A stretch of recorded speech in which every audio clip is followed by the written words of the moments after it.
అంతా శాఖాహారులే, కానీ బుట్టలోని రొయ్యలు మాత్రం మాయం. ప్రస్తుతం rowdy sheeter Srikanth parole episode కు ఈ సామెత సరిగ్గా సరిపోతుందంటున్నారు పొలిటికల్ పండిట్స్. ఈ కేసుకు సంబంధించి పేర్లు బయటకొచ్చిన నేతలంతా మాకు సంబంధం లేదంటే సంస్థ చైర్మన్ ఇప్పుడు పేపర్లు, మీడియా, ప్రింట్ మీడియా, సోషల్ మీడియాలో లేడీ ఏదో రాస్తున్నారు కదా, ఆమెను తీసుకొచ్చాడు. తీసుకొచ్చి పెరోల్కి లెటర్ ఇవ్వమన్నాడు. ఆమె రావటం నాకు చాలువా కప్పింది. ఎవరమ్మా నువ్వు అని అంటే ఆయన చెప్పాడు, తీసుకొచ్చిన ఆ సంస్థ చైర్మన్ చెప్పాడు ఈమె ఫలానా. ఆమె చెప్పేది ఏనండి అంటే ఆమెను అడిగితే మా ఆయన జైల్లో ఉన్నాడు, పెరోల్కి లెటర్ ఇవ్వమని అడిగింది.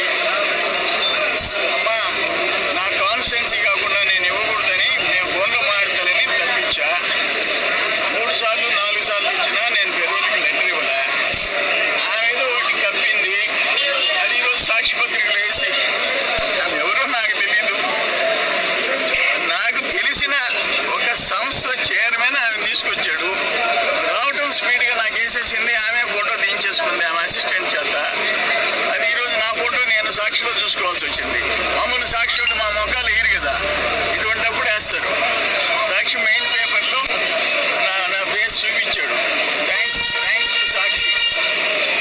కానీ పెరోల్కి ఆ జైల్లో ఉండే శ్రీకాంత్ అనుకుంటా, ఆయనకి ఇవ్వమని అడిగితే నాకు తెలియని వ్యక్తులకి నేను ఇవ్వను అని చెప్పాను.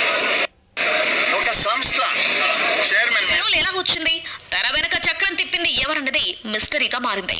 ఒకవేళ శ్రీకాంత్ ప్రియురాలు నడికంటి అరుణ పెరోల్ కోసం ఆ ఇద్దరు ఎమ్మెల్యేలను అప్రోచ్ అయి ఉంటే ఆమెతో వాళ్లకున్న సంబంధాలేంటన్న ప్రశ్నలు వస్తున్నాయి. వెనుకున్న అదృశ్య శక్తేదో శ్రీకాంత్ ను పెరోల్ మీద బయటకు రప్పించి చేయకూడని పనులేవో చేయించాలనుకున్నదన్న చర్చ జరుగుతుంది పొలిటికల్ సర్కిల్స్ లో. ఎమ్మెల్యేలిద్దరూ పెరోల్ కోసం సిఫారసు చేస్తే విచారణ తర్వాత హోంమంత్రి అనిత వెనక్కి తగ్గారని, పెరోల్ అవసరం లేదని అన్నారని, ఆ తర్వాతే స్టోరీ మారిపోయిందన్నది ఇంకో వర్షన్. హోంమంత్రి తిరస్కరించిన వెంటనే సీన్ లోకి శ్రీకాంత్ లవర్ అరుణ ఎంటర్ అయిపోయి అనితతో చర్చలు జరిపిందన్న గుసగుసలు సైతం వినిపిస్తున్నాయి సచివాలయ వర్గాల్లో.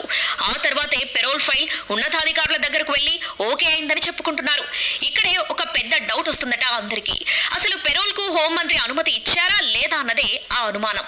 మంత్రే పెరోల్ కు రికమెండ్ చేశారా, లేక ఫైల్ ఆమె దగ్గర నుంచి వెళ్లిపోయాక దాన్ని ఆసరా చేసుకుని డిపార్ట్మెంట్ లో ఉన్నతాధికారులు చక్రం తిప్పారా అన్న విషయంలో క్లారిటీ రావాల్సి ఉంది.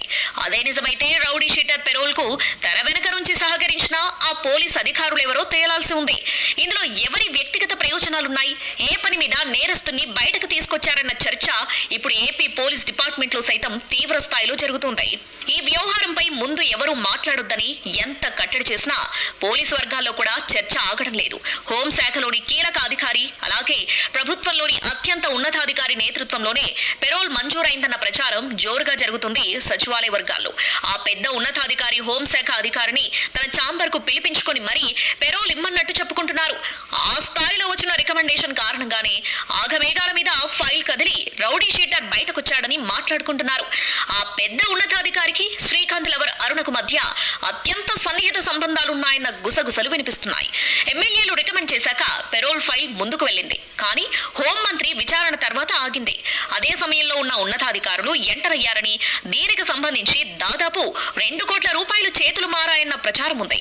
అదే నిజమైతే ఆ డబ్బు ఎవరికి చేరింది, ఇందులో హోంమంత్రి ఇతర అధికారుల పాత్ర ఎంతన్న విషయమై హాట్ చర్చ జరుగుతోంది.